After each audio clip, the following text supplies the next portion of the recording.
Hey everybody, so I was tagged by Pammy's Planty Things for the perfect subscriber tag. Her phone died, so she didn't tag me in the actual video, but she let me know on Instagram that I'm officially tagged. So I am gonna go for it. I'm still behind on videos from my almost month hiatus. This is actually the first video that I'm actually recording since the EDC one, which I haven't even edited and posted yet. So, but playing catch up and gonna get back rolling. It's really windy outside, so if there's noise, you might see the banana tree go, So this was kind of an interesting little tag I went through and wrote the questions. And so I have this. Also, here's my shirt.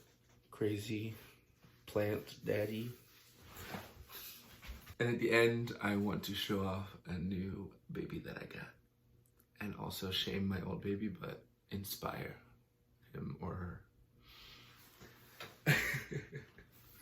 So, the perfect subscriber tag, it's about basically how you are as a YouTube subscriber and how you watch videos and things like that. And there's 12 questions, so I'm gonna try and make it kind of a brief video just because I am playing catch up. Let's go for it. So the first question is, how do you subscribe? Right away, or do you try out a few videos first? And I think that with this whole tag, it's kind of, I'm wearing two hats. Because I have my YouTube channel that I've had since YouTube became a thing. And then I have my Thick Potter YouTuber channel. And I kind of behave differently, also depending on the type of video. On Thick Potter, I'm much quicker to subscribe, just because it's with the plant community and I want to be supportive of people. And if I see someone making content, like, I mean, let's be real, my content's a little rough. So I see people trying and have interesting videos and interesting things to say. They have a cool personality. I'm more likely to go and subscribe, thumbs up their video. Oh, well, it's a later question. But with my other channel, or account rather, I kind of have to be impressed. If it's something that I really like, if I've usually have to watch quite a few videos. I'll usually, when I think, oh, maybe I'll subscribe, I'll go and watch a few videos right then to see, to try and gauge how I like them. But with my normal channel, I kind of have to be a little impressed. Like, I'll usually see someone in my recommended a few times and click on them and watch a video. And then I see them again, and I'm like, oh yeah, they're okay, let me go again. A good example, I don't know his channel name, but it's Trying to Stand Things. It's this guy who, he does music reviews and he watched Steven Universe. So it's usually based on music, but he also watches some shows and he just tries to become a fan of things that he missed out on the craze, or slightly late to the craze. And he's a good example. I feel like I found him in my recommended 6 times before I actually subscribed, and then boom, he's pretty good. The next question is, does the make sure you subscribe mantra actually sway you to subscribing? And to be honest, kind of no. Like I said, 2 different hats. With the plant content, it does more so because I'm trying to support people, like actively, I guess, with my little audience. It wouldn't be a Thick Potter video without a tangent, but I just wanted to point out that I know I'm looking a little shabby, but I'm about to go get a haircut and then record more videos. So I thought that the whole transition from ragamuffin to good looking fella would be nice, you know? Have a little variety of thumbnails. Okay, so that was the 10% battery, so I need to go a little bit quicker. So it doesn't really normally make me subscribe. Like I said, I normally will check things out. If I hear it, it's kind of white noise, to be honest. How many channels do you have the notification bell turned on for? And this is another one, or I guess I'm a little bad, basically none.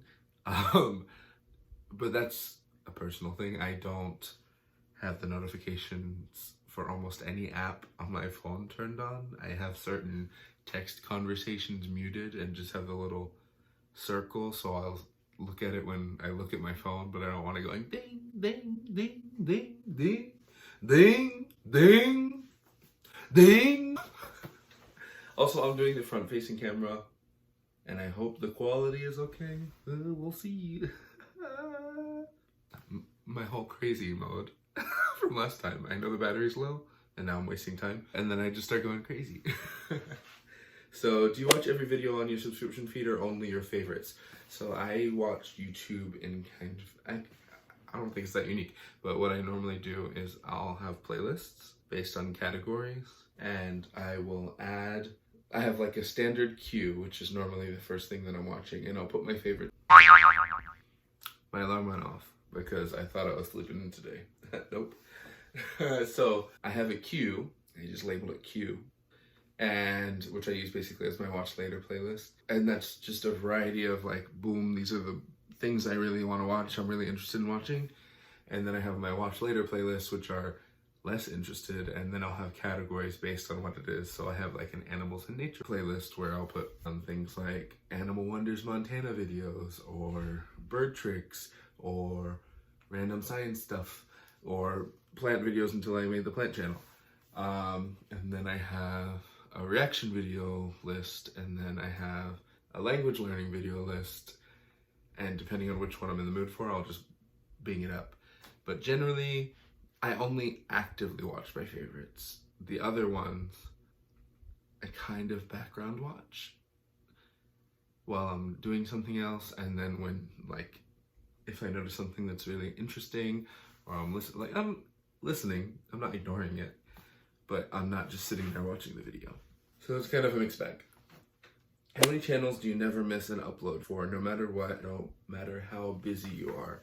And I don't know a number. For plants, I would say I watch most or all, pretty much all of the videos for Plantarina, Crazy Plant Guy, De La Plants, My Clean Leaves, Pammy's Planty Things, Pam's Pretty Plants. Harley G, I watch most of her videos. Mary J's Plants, I watch most of her videos. I shouldn't list people, because I'm gonna forget someone. I'm just stopping the list now. If you're not listed, I didn't forget you, I just stopped. Okay. But really the only time when it, I'm trying to think if there's anyone that like on my normal account, like I was talking about in my repot, the shows that I watch reactions for, I don't watch every video, but the shows that I watch the reactions for, I never miss for the ones that I mentioned in my last video. You know, a random channel that I almost watch every video for? Cut. It used to be Watch Cut, now it's Cut, and they have weird videos. and Jubilee, I tend to watch every video. I'm a basic person, but their videos are funny / interesting. So yeah. How many channels? Oh, that was the question I just answered. What kind of commenter are you? I almost never comment on a video that, like just a normal YouTube video, unless I feel like I really have something to say, or sometimes if they're asking a direct question, I will comment, but 9 times out of 10 I don't. But on the plant side of things, I comment a lot, even if it's just, wow, that was cool, or something like that. I tend to, I feel like I comment most of the time. Pam also did a good point. You're more likely to comment on the channels where the YouTuber is interactive with the audience. I'm not gonna leave a comment just because it's not gonna get read or anything, you know what I mean? But in certain situations, I will. I don't know. I don't know what I do. I don't pay attention to these things. All right, so do you skip or watch ads? And again, 2 hats, I almost always skip them. Except if I'm watching a video from someone that I know from the plant community, because then I want to support them. And same thing if I really like the YouTuber. I hate advertisements. I'm sorry, I know it's a thing, but with the Q thing, I also will have it, that's why I'm pointing here. That's my TV, it's that way. I feel like I pointed here multiple times. I have my Roku set up, and so I don't even have the remote near me when it's playing, so I'll just let it go. In which case, I don't skip ads, which is good for those people. Except certain ads. Certain ads I'm gonna skip every time. I don't care if it's my best friend. I don't care if it's my video. I'm not monetized, so it doesn't matter if I skip my own ads. But I feel like I still would. So do you speed up or skip through videos? It depends on the video, which is funny because I am very much so a rambler. But if I'm bored, I might skip a little bit. But like, I have to be pretty bored to skip through. If it's like a regular YouTuber that has like some sort of formula to their video and I'm trying to get to that part, maybe I'll skip a little bit. But generally I'll watch the whole thing through. Like I said, on the Roku. I never speed them up. Although when I'm listening to podcasts, I do speed them up. And I thought it was sacrilege. And then I tried it. Audiobooks too. 1.25 speed. And then when you get used to that, 1.5. And then there's some audiobooks that I listened at 2.75 speed. I don't know how I did it. Because you can't understand it if you go straight to that. But for some reason your ear just gets used to it. And then it sounds really slow when people are talking at a normal pace. Because they're talking so slowly. Is that the same thing, the little skip 10 seconds? Is that what they mean by the speed up? If that's what they mean, yes, sometimes I do it. Sometimes. If there's a different speed up thing, I didn't even know that that was a thing. I didn't even know that that was a thing. I am trying to enunciate because I don't do that normally. Do you click affiliate links or use affiliate codes? It depends on what it's for. The Amazon one I do when I'm shopping Amazon, I do try and do that little click through where it's giving someone money just because it's nice to support people. Otherwise, sometimes, but I don't just click it to click it. What is your preference when it comes to video length? It honestly depends on the content. If it's something that, there's some things that, oh, that's another channel that I never skip, Alt-Shift-X. He has great stuff. He's good. Just trust me. And the one janitor, T1J, is pretty good too. Okay, tangents. But video length, I would say, like I said, it depends on the video, but 10-ish minutes. On average, there's outliers that I prefer it to be short, there's outliers that I prefer it to be really long. But on average, I would say 10 to 15 maybe. Or maybe 8 to 15. Let's go 8 to 15. Yeah. I'm looking at this. Do you thumbs up on most videos? Do you ever thumbs down a video? And again, this is something that I've been doing differently. Not just when I started the channel, but when I realized that thumbsing up can actually like help people. I used to basically never thumbs up a video. I just ignored the fact that that exists. But then I was thinking, I think it was around the first time I subscribed to someone on Patreon. I was like, you know, I'm actually giving someone money, so I should support people in the free way too. And so like if it's someone that I really like one of my favorites, I'll try and thumbs up their videos, especially if there's a smaller channel. And even more so now with the plant content. Thumbsing down a video, kind of similar to what Pammy's Planty thing said. Not really, but if there's like hate speech or you're an asshole, maybe. But I could count it like less than 10 times ever. I've reported comments before. People are rude. But no, for legitimate reasons, not just because I don't like what they said. Yeah, as far as thumbs up, thumbs down, although I know a certain person, I'm watching you, who thumbs down my videos because I wasted their time. And I work with you. Plug. So do you share other YouTubers' videos on your social media? Same deal. Yes, I share a lot of the, not necessarily the videos, but the channel in general, or their Instagram, on Instagram for the plant stuff. As far as just normal YouTube, it's kind of rarer. I'll share it to individuals, but I don't post on social media very often. So I suppose I do, but proportionate to the amount that I post, which is not very often. So yeah. So that was the perfect subscriber tag. So I would like to, I have them pulled up here actually, tag some people as well. Don't feel obligated to do the tag, just if you want to, but I'm gonna tag Millennial Planter, who is a doll. She's really great on Instagram and on YouTube, so check her out.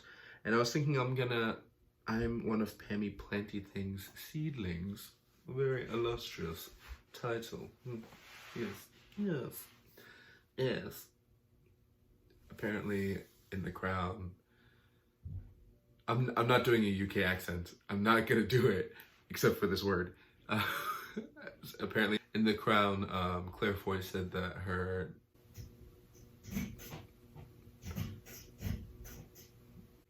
That's loud. Claire Foy said that her dialectal buy-in to saying yes in a royal accent is to say ears. So yes. I don't know why I found it funny. But I'm gonna go with some new people that I found. They subscribed to me recently from my last video, and I checked them out and they have really cool videos. So I thought they might enjoy doing this tag. One of them is Jacquelines Jungle, and one of them is Nunya Plantness, which is funny. I just now got the, okay. And then Plantasimas. And all three of these ladies are really nice and have cool videos. So if you want to do the tag, go for it. And then also Millennial Planter. I'll be mad if you don't. No, I won't. I kid. So now that I did that, some of you, let me not talk while I'm leaning on her. So now that I did that, some of you might remember my Ficus Elastica Taneki video where I unboxed it, and the poor little guy, this one's a boy, the other one's a lady, because she's beautiful. He needs some milk! So, looks a little floppy. I have staked him up, but he's still looking a little floppy. So this guy, love him, but he looks so bobo. This poor leaf is cut, so I try and get him to stand, and he stands for a day or two sometimes. Then maybe I can put like a stick in there, like a toothpick, to hold him up. I just watered him, so he needed a water. So that's part of why he looks a little rough. But I want this Ficus Elastica Taneki to learn from his new big sister, who I got from the prickly pear Jax, who was wonderful and drove all the way down from Jacksonville for Thanksgiving, but also brought this plant with her so that I could come and buy it. So thank you, camera stand. Boom. Oh yeah, look how beautiful. That variegation just has me going crazy. Just going crazy, I love it. And then a little bit of new growth going. But it's not their growing season, obviously, even though I'm in Florida, so it's a little bit closer to being the growing season. So yeah, I just wanted to show off my baby. She's so pretty. She's so pretty. I'm weird. Anyway, ironically, go ahead and like, comment, and subscribe. And hopefully I'll be getting a lot more videos up soon. Thanks. Bye.